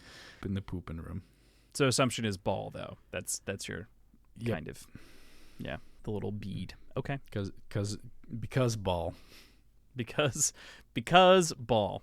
And then, of course, Vin shows up. And we've seen this happen before, so it's a kind of refreshing sight in its own way. You can imagine this being like shared language in a movie, shared like camera language, panning up and seeing her fly like a speck through the air and flying into view. And I don't know why, but I simultaneously love and think about her like throwing horseshoes as like hilarious and violent, like the most violent game ever. It feels kind of funny, and like I can imagine it like clinking off of swords and other things like that, and like thunking into heads almost cartoonishly. Obviously it's not cartoonish, but it kind of, I don't know, it feels, they're deadly, of course, but it just tickles a fancy. I mean, they're practical, right? Like they everything about them is perfect for what she's using. Like what she's using them for. They have a decent amount of surface area. They can be used as weapons very, very easily. They're flat, and they have a good handhold as well. It seems very, like, in any direction that they're coming up at her, like, it's going to be a fairly decent catching opportunity. So, like, just from a practical standpoint, perfect. But it does absolutely evoke sort of a funny scene. Yeah. Watching her kind of reverse juggle a bunch of horseshoes. Yeah, that's exactly what it evoked for me. Reverse juggling, right? And like pulling and throwing and then like grabbing, and it's just like it's this interesting game that you can very clearly imagine of her like throwing things out and floating there and juggling one beneath her as she's like also rolling, and it's, I don't know, it's a very fun perspective. I think what makes it even more complicated is what we talked about last time we talked about this in the previous book, which is how steel and iron work, in that it's perfectly like against your center of gravity, which means she's probably not in like the standard what you would think of as a flying position. Like she's probably like angled in a weird direction so that she can easily like grab from her like center of gravity. So she might be like kind of tumbling forward, like head down and like moving this way. Kind of like a lawnmower, yeah. Yeah. I don't know. This is one thing where I think it would be very, very difficult to actually adapt to film. I don't think so. I think that this is maybe one of the easiest things to adapt to film. I think because you would take this as like, okay, this is what the scene should look like. We no longer need to consult the text. We understand what we're doing. Let's make it work. And then visually making it work is not that crazy. That's my point. In that I don't think that the way it works mechanically works, quote unquote, in like a visual sense. I think it would look too unnatural and too weird to like make sense as a flying mechanic. And I don't think that they would want it to visually look like that. I think they'd want it to look more like a reverse Spider-Man like motion. Pushing through the air. Like, yeah, I think it would look very, very unnatural the way that it would have to work with how she's doing it. You'd get propulsion, but you'd be in a real strange angle. So here's the thing that I think would work. So in this scene in particular, right, with the horseshoes, this is where I think that you would show it, right?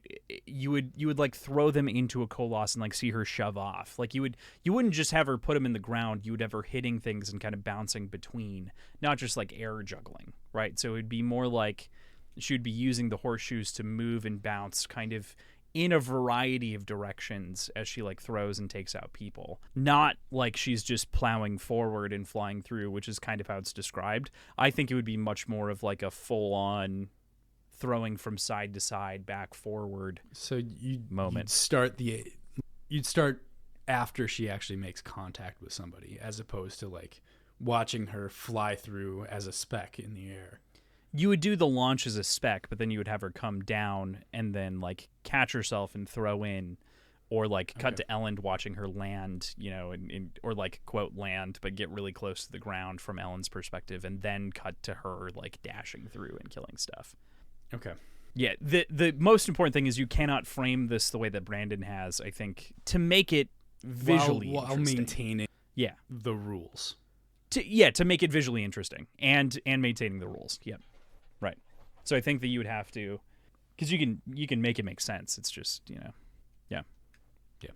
So that violent game, though, is short-lived as she manages to turn a koloss briefly before it is struck down by an Inquisitor, and she has to fend off that Inquisitor as well.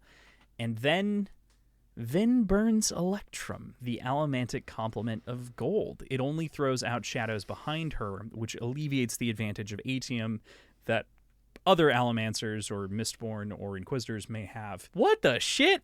Does this throw a wrench at your ideas of Allomancy or anything like that? What'd you think of this reveal or this moment? So, poor man's atium. All right, let's first and foremost, because it's not super, super clear, let's make sure we understand what it does. Yeah. And it seems to me like it produces the effect that someone else would see if you were burning atium. Yes, but you don't see someone else's shadows. Correct. Only your own. Yep. And so it is a very specific half of atium. A quarter, I don't know, because you're dealing with two different perspectives, I guess. Fair point. This makes me want to revisit gold, and it also makes me want to look into other non-trivial connections between different metals and how they might actually interact with each other. If there's some nuance that we're missing with each of them. I don't know. That's what I thought of it, was like, okay, now that we're getting into this, let's try to remap this a little bit. Make it make even more sense. Yeah.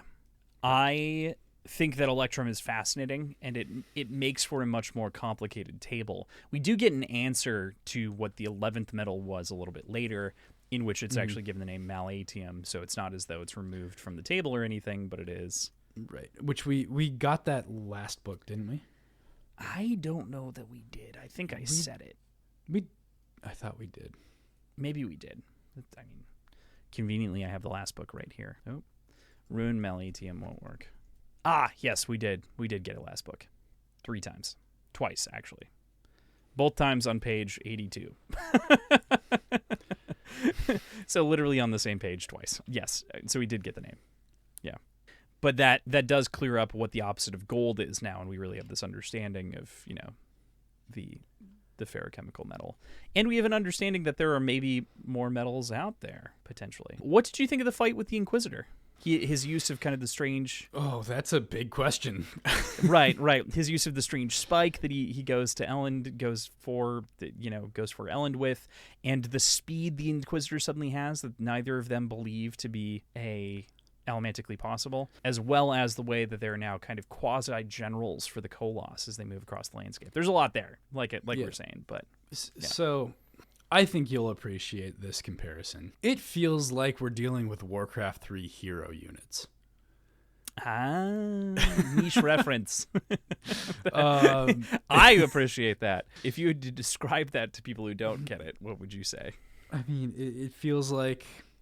So, real-time strategy games, typically you are controlling armies consisting of many individuals of like different unit classes.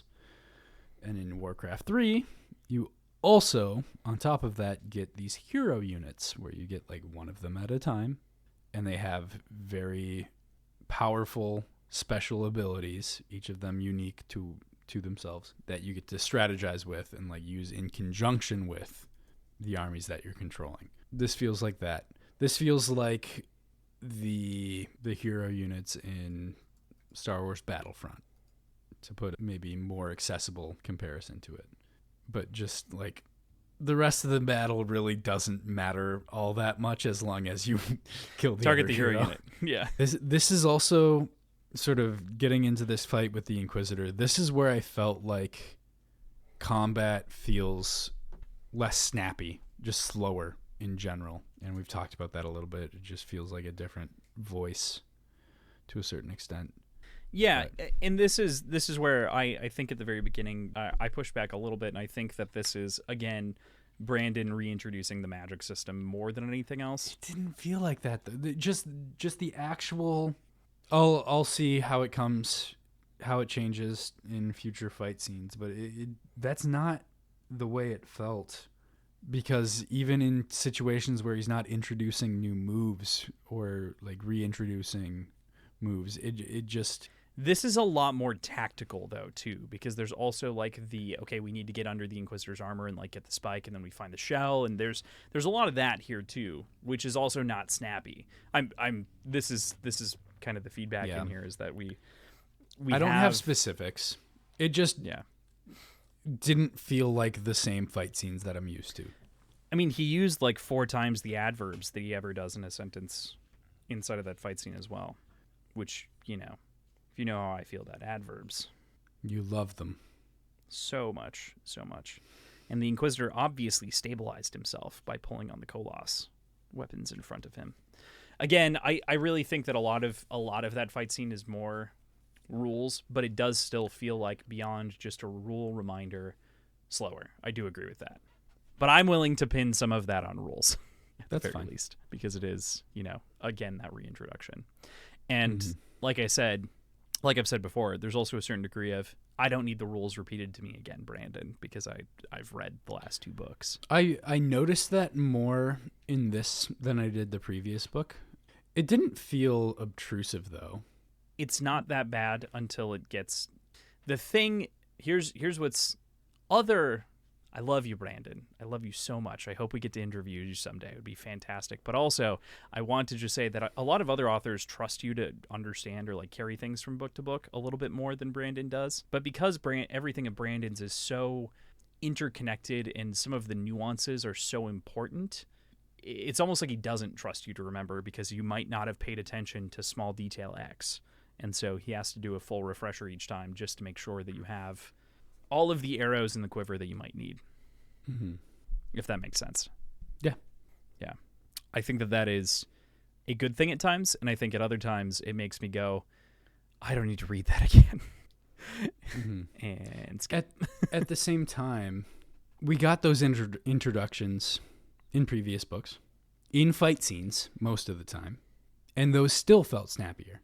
Yeah. Initial introduction to the magic system Well, the initial introduction, I think, is always going to feel snappiest, right? Because it's going to explain as much or as little as he wants, and then he can explain more later, which he did. So, yeah, but it was still understandable. You still got a sense of what the system did. So, I don't know. I think some of it's justification for, like, even capabilities out here. Like, even that little segment that I read where he's like, the Inquisitor is pushing off the swords, obviously, or whatever. I guess, is one of those moments where it's like, you also have to justify how this person is able to fight in the middle of a field. Yeah. I agree with you.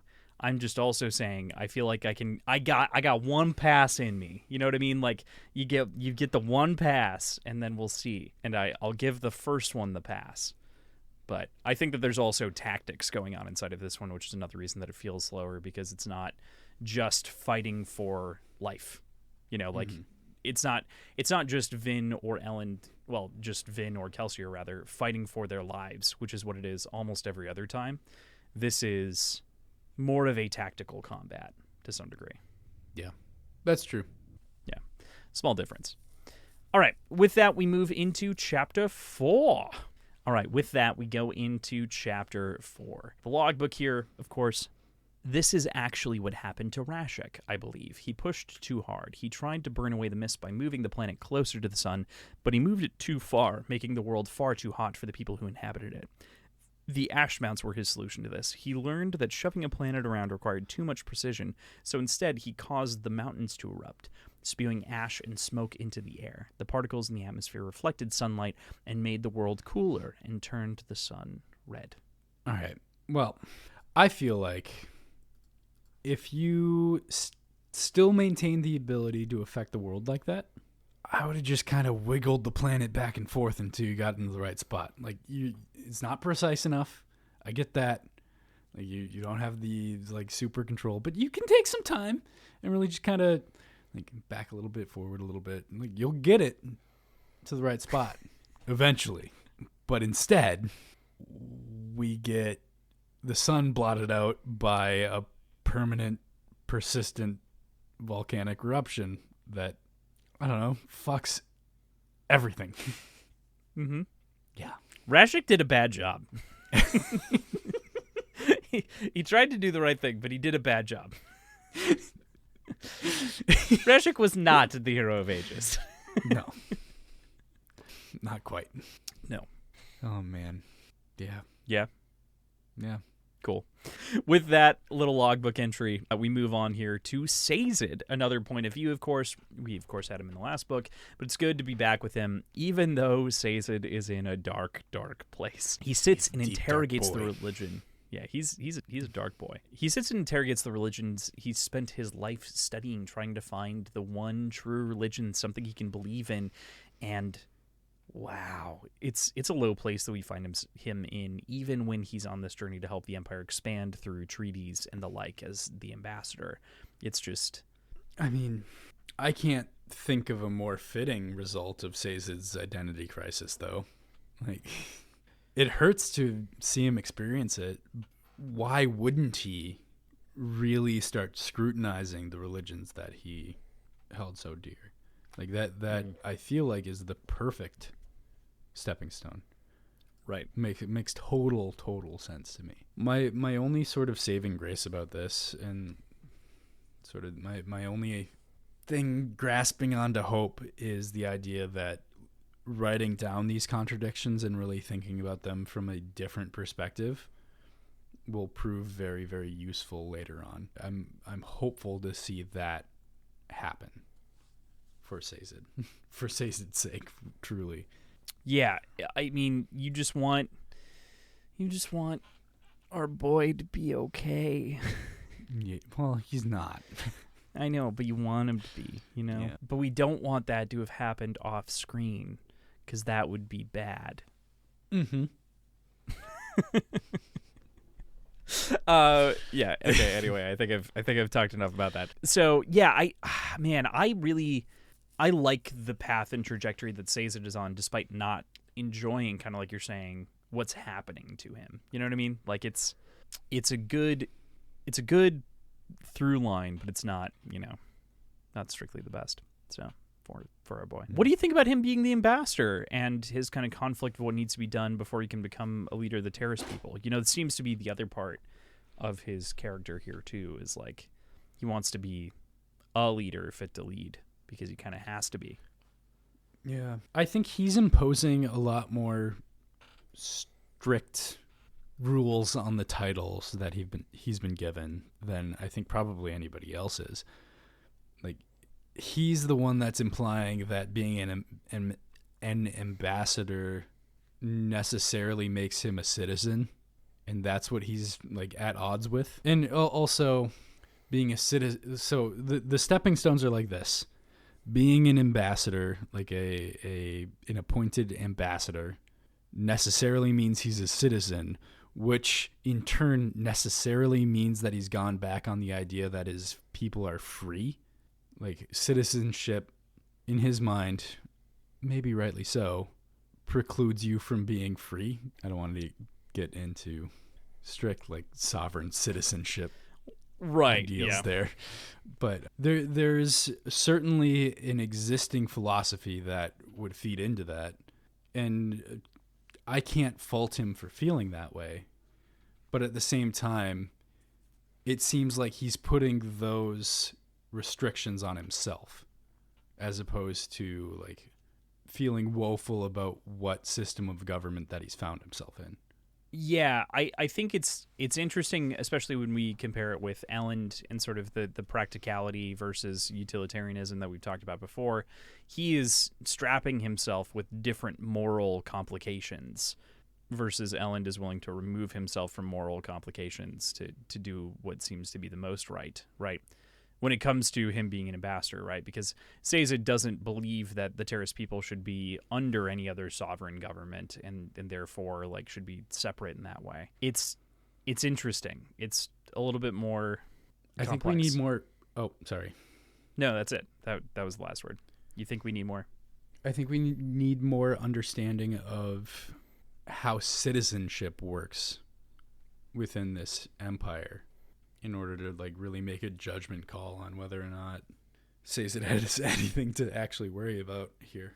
Yeah, he's making a lot of kind of statements and assumptions more about the fact that his people never wanted to be under another sovereign ruler that weren't themselves ever again or subjugated in such a way.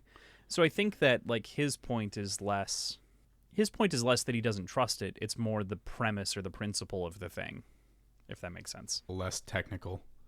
Yeah, again, it gets back to that idea of like, I think in Sazed's perspective here, we get a little bit of that echo that I was talking about a while ago, which is, so we're just like the people who have the power are just going to be in charge forever. Like that's what this is. And I feel like while not explicit, that does seem to be a tinge. There's a tinge of that you can pick up from Sazed because of what the Lord Ruler did to the Terrace people. And sort of his understanding, even though they're his friends, of their capability. So, yeah. It's great to have Breeze back at the table here, too. From their conversation about what should have been done here about Housley Callan, like all the way to his emotional intelligence about what happened to Tindwyl and Breeze's emotional intelligence to, what happened and sort of the damage, the pain that he still experiences. It's fascinating to see Breeze out and about again, especially after the trauma that he experienced at last book. He even, lauds praise on Sazed for being the one to pull him out and help him. It's great. Like Sazed said, Breeze is a good man despite all attempts to prove otherwise or put on a show otherwise. But man, that bit where Sazed denies his attempts to convert him to a religion is, wow, a shift. That's a shift, and I think another shift is the point where I think this is the first time, if not one of the only times, we've seen Sazed actively have intentional negative thoughts towards someone. Like when Breeze is talking about Tindwyl specifically, and there's just some really spiteful thoughts going through Sazed's head through that entire interaction, and it felt so out of character for Sazed, understandably, but it's definitely a change that we're witnessing. Yeah. It is a massive personality shift that accompanies the death of Tindwyl. kind of hand in hand here. And, was one that was telegraphed at the end of the last book. So we can track that here pretty simply. And man, Sazed might also be the last ferrochemist ever as we contemplate that with the death of the Synod and everything else. And that also leaves him in a painful place, and one that he, again, feels deep regret about because he is a eunuch and can't have kids. And it is a genetic magic system. So therefore it's passed down through blood. It's a painful spot for him to be in too. You are, Crossland, forgetting about Vin. Yeah. Okay. Maybe he's the last ferrochemist. Yeah. I also agree with you on the maybe. I think that this is kind of a big assumption, too, is that there's no other ferrochemist who maybe some terrorist people don't know that they're ferrochemists, and it wasn't just the Synod, but they were obviously hunted down with extreme prejudice, so he probably knows slightly better. So right. I do want to pull in a little quote here, of course, here, just to end the chapter. Whoa, hiccup. Just to end the chapter. You were always the best of us, Sazed, because you believed in something. Fuck. That. It's just so poignant because the fact that he doesn't believe now is such a pain point, and it hurts. Mm-hmm. Yeah. Yeah. Yeah, it just hurts. We want better for our boy. We'll get better for our boy. Sazed. Our boy Sazed will get better. You'll get better, Sazed. It'll be okay in the end. You'll find another lovely terrorist girl, and she'll be kind and smart. Nope. Nope. I don't think you will. Well, at the very least, she won't be a ferrochemist. And with that, Chapter 5. All right, we move into Chapter 5 with the logbook, of course. Each time Rashek tried to fix things, he made them worse. No way. He had to change the world's plants to make them be able to survive the newly harsh environment, yet the change left the world's plants less nutritious to humankind. Indeed, the falling ash would make men sick, causing them to cough like those who had spent too long beneath the earth, mining beneath the earth. Jesus. So Rashek changed humankind as well, altering them so that they could survive. That's a fun twist, isn't it? Like, what would those changes possibly be? And is this where allomancy comes into play? Because I think, as far as we understand it now, I don't think I missed anything. Allomancy was kind of birthed with the first ascension, I guess. Yeah. I think ascension is probably the way to say that. Yeah, it does pose an interesting question there, where we're kind of left, wondering about like allomancy and how that impacts people, and then also these kind of changes. And like you said, I do think it's a fun twist that it's like he had to literally change the landscape and the genetic makeup of people in order to be able to survive on this planet that he fucked up. And again, just play with the little scrabble wheel a little bit more, and just scrabble it into place, right? The planet. Yeah, just get it to fit right where it needs to. Got it. So there are two notes off the bat with this chapter, one character-driven and one about the dissection of the Inquisitor. I have a weird feeling about how Elend calls Vin paranoid very directly. Yeah. I feel very strange about that. Yeah, I do too. I don't like it. And this is counter to what I've been saying before, but maybe this is kind of a side effect of this newfound emperoritude. Emperoritude. I'm gonna hang on to that one. I don't know. Whatever. Sort of the tyrannical behavior, though, like the assertive. That said, like, he is dismissive, but it's not in an aggressive or seemingly intentional way, and maybe that makes it worse. It's, I guess, hard for me to call. I don't know. It is a tough call to make, and I don't think that there's a good way necessarily to fully break it down. Part of me says that it could also be, again, if I forgive the first 60 pages for trying to reintroduce people to the world, it could be a way of reintroducing that paranoia. But then again, that's showing not telling, which is a lot of or telling not showing, and that's a lot of the kind of issues that we've cited kind of at the beginning of this novel to varying degrees.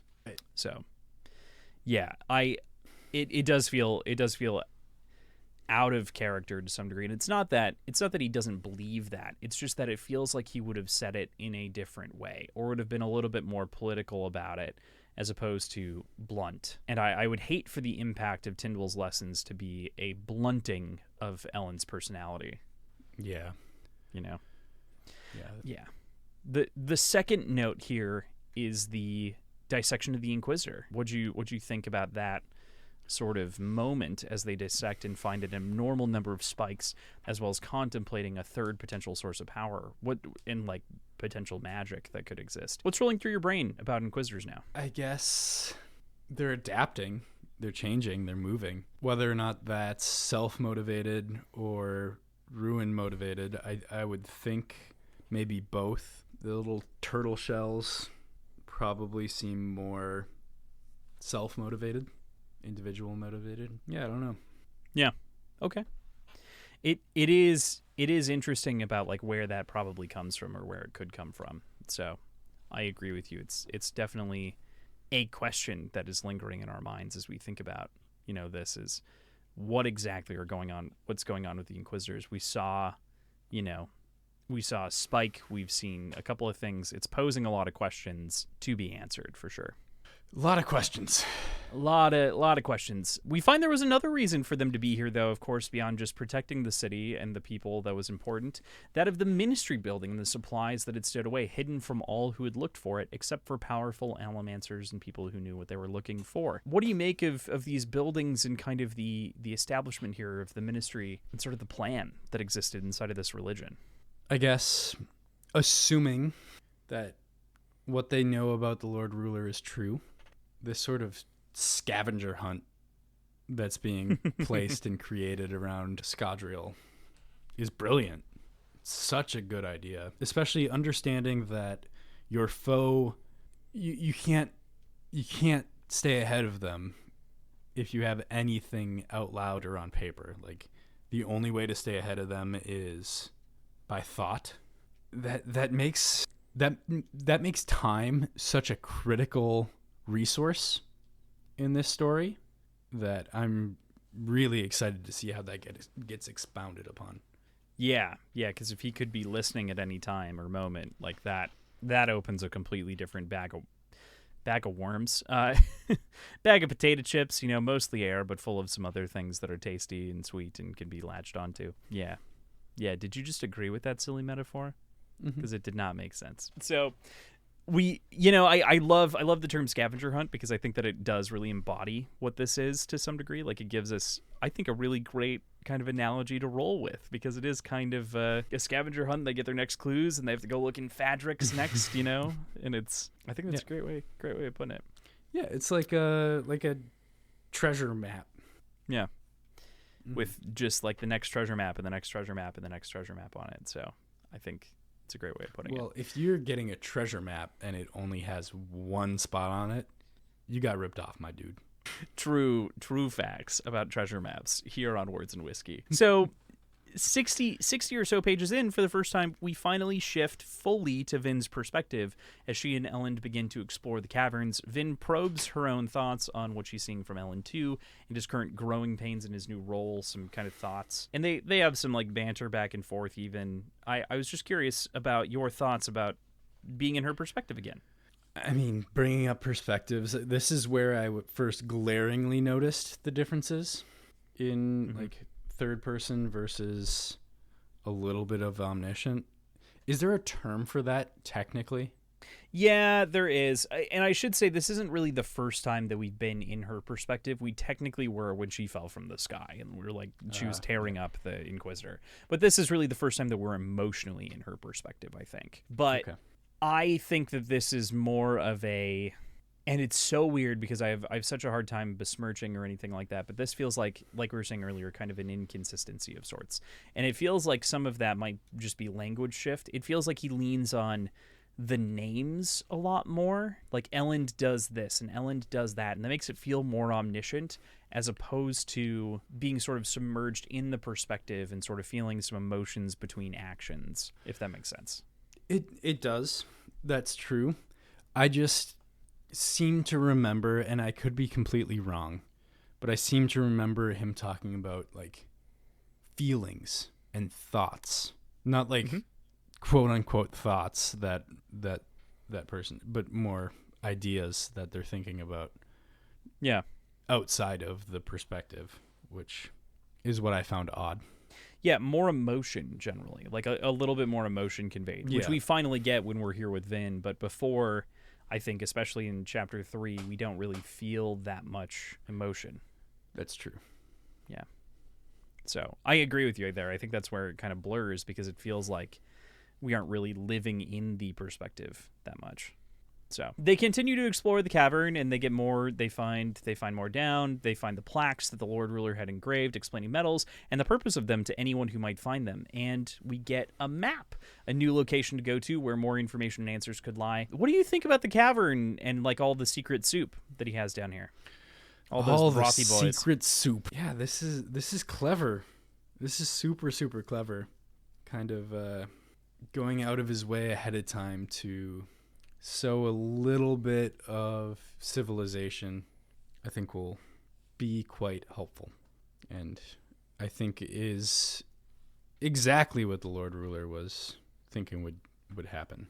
Like I think he had the foresight to get into this scenario and be ready for it. Right. Yeah. And it is fascinating in that way where it's like he had so much like forethought to like go through the sort of steps to get here. It's a fascinating move on all fronts. So we get, of course, another reveal as to why they've gone through all of these caches and what makes the cache at Fadrex, the next city that they're planning on going to, seemingly the most important.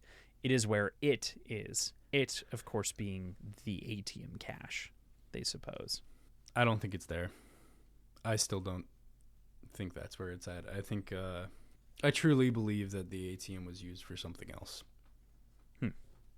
Like a giant bomb? Like something. I don't know. Leading theory is still spikes. Okay. Inquisitor spikes, but who knows? Okay. Fair enough. But we do end the chapter with two ominous warnings from the Lord Ruler, one from the very end of Mistborn and the second inscribed in the metal as well. To go in order here, you've doomed yourselves, and the one in metal, only your thoughts are safe. I think it's important that maybe we spend some time and talk about the Lord Ruler here to cap off the episode. What do you think about him now, given that the kind of extra exposure we've seen through from the beginning of this book and throughout the last to kind of Rashek and his sort of character as a person, as a ruler, as a quote hero of ages quote? What do you think? This answer gets very complicated and gets sticky very quickly. So I'm going to preface it with that. He did a lot of bad. He did a lot of bad things. But as I mentioned before, I don't think he was acting in a way that proved that he was filled with malice. But at the same time, I don't think he held the same level of compassion that we know Elend to hold. And maybe that's due to the lack of necessity for it, but who knows? The character of the Lord Ruler is very quickly becoming more and more of a puzzle to me. And you, more than anybody, know that I love puzzles. Like, I love little things to kind of munch on and figure out. Similarly, the only your thoughts are safe idea that's a puzzle too. I think just in and of itself. Like, specifically, how can you overcome that? And my only thought, given what we have so far... Don't say it, because Rune will know. I'm just kidding. Yeah. But wondering if Electrum extends to vocals. And would that allow... Like, would both Elend and Vin burning Electrum allow them to talk freely without actually revealing any plan? Because all possible plans are revealed. But they're described as all possible movement and all possible actions. It doesn't explicitly describe vocals. I think that's the case, though. Okay. Yeah. That it does lead to some interesting question. That is a great proposal because it does, it would shift it wouldn't necessarily shift the rules at all. It plays in a different facet with the rules. So that is very interesting. Cool. Any other thoughts on this week before we close out with next week's logbook? I don't think so. I'm so excited to continue reading, mostly because I just want to know more of the story. Like I'm ready for it. Right. Well, cool. Thankfully, we get to read this weekly again, and we don't really have an interruption to that. Matter of fact, in like 2 weeks, 3 weeks, we'll be recording an episode in person, which will be fascinating. Yes. A That'll very be a lot different of fun. beast entirely. Very It'll be a different. fun time. Very Well, I mean, different. it's just like we're I don't know what do we do? What's going on, man? What's going on? Do we stare at each other the whole time? Do we Mm-hmm. look lovingly into the eyes like potatoes? We're sharing a microphone. I don't think like we're this. sharing a microphone. That's not going to work. All right. I love how I'm the low voice there. I'm just kidding. You're one of them. Cool. I was imagining myself as the higher voice. Were you? I was imagining that you were making. I was me going have to be up the higher and then voice. down. Yeah. Oh, that's true. Yeah, that makes sense. It's a fair point. You were literally positioning yourself around the microphone. Yeah. All right. Cool. So with that, we've got our final logbook here from the beginning of Chapter 6. Rashik soon found a balance in the changes he made to the world, which was fortunate, for his power burned away quickly. Though the power he held seemed immense to him, it was, in truth, a tiny fraction of something much greater. Of course, he did end up naming himself the Sliver of Infinity in his religion. Perhaps he understood more than I give him credit for. In any case, we had to thank him for a world without flowers, where the plants grew brown instead of green, and where people could survive in an environment where ash fell from the sky on a regular basis. God, this whole thing just gets so fucking complicated, doesn't it? Yeah, it does. It does give a very otherworldly sense to what the Hero of Ages actually is, or the Sliver of Infinity, or the religion, or and this idea that maybe he wasn't holding the whole power. Maybe this is what I was thinking about earlier in the episode, where I said that there was something from the first book. I think it might have been actually this. This would make sense. Yeah. Just the idea of Sliver of Infinity. Do you think that was something that was said and then a place for it was found later, or do you think it was always a plan? I guess first I'll pose the question to you. Do you think it was always a plan? Do you think it was found later? I think it was always a plan. I think Brandon it was always a plan. Sanderson seems a little bit too on top of everything. Seems a little too planned for it to not be. Yeah. Right. But we're going first book into series. Like, it's totally plausible that something was said just on a whim that became a fairly important part of the canon. The drafts of these books were all written at the same time. Like, he wrote them all back to back to back. Yeah. So I think that it's likely in revisions that he planted some of these seeds, But that said, that's very different than like Pierce Brown with Red Rising, for instance, of where nothing was planned. Right. I mean, there were vague ideas, but it wasn't quite so, specific. Cool. All right. Well, that is that. We don't have any predictions to answer, of course, and we didn't really pose any predictions this week, so I'm not going to add any to the thing for the first time in a while. We don't have a question for last week and for next week because we're still kind of recording these briefly on an abbreviated, a slightly adjusted schedule because I am visiting Minnesota for a 2-week period, so we might be cramming in a couple of these. So we're going to hold off on those until probably the middle of June-ish, and then we'll resume question of the week. Perfect. So, with that, next week we are going to be reading chapters 6 through 13. So this will put us at the end of part 1. So we'll basically be wrapping up the first part of the book next week. Perfect. Sounds like a great time. Yeah, so that's where we'll leave you for this week. Thank you, of course, to our producers, Tim and Andrew, for helping us keep our show's lights on. You can check out all of our links in the show notes. You can find our schedule, our Patreon, previous episodes, website, all of our social media accounts in one convenient location. Yeah, and make sure that you give those a check. We also have the short report coming out or have already came out, talking about Born with Another Castle. You can definitely find that over in the short report feed. Again, link on our website. And otherwise, we do want to thank a new patron, Xavier, for joining us as a barback. Glad to have you on the team here again. Fantastic to have you back. So with that, like PJ said, Words Whiskey Pod on Twitter, Instagram, Reddit, and Facebook. wordsandwhiskeyshow@gmail.com, patreon.com/wordsandwhiskey, and t-shirts on TeePublic. Follow that link like PJ was saying.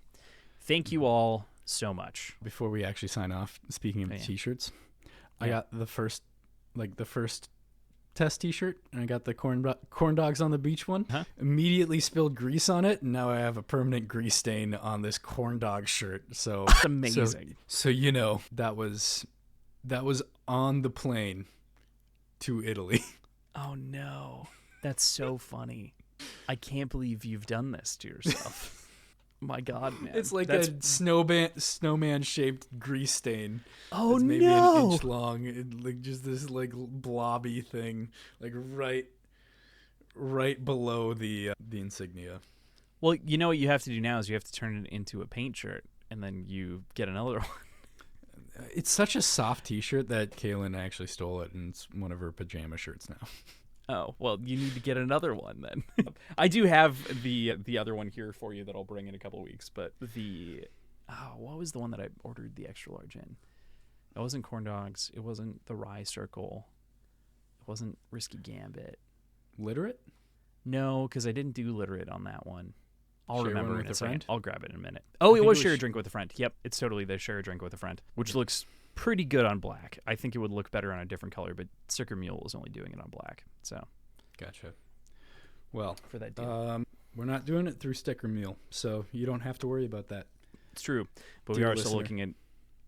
Yeah, dear listener, please go to TeePublic and check them out there. We hope to have something else that is more self-contained up and running eventually, but we have so many other things going on, like our D&D show that launches next week as well. Oh, Check yeah. out a bonus episode that'll be in the feed. That launches next week.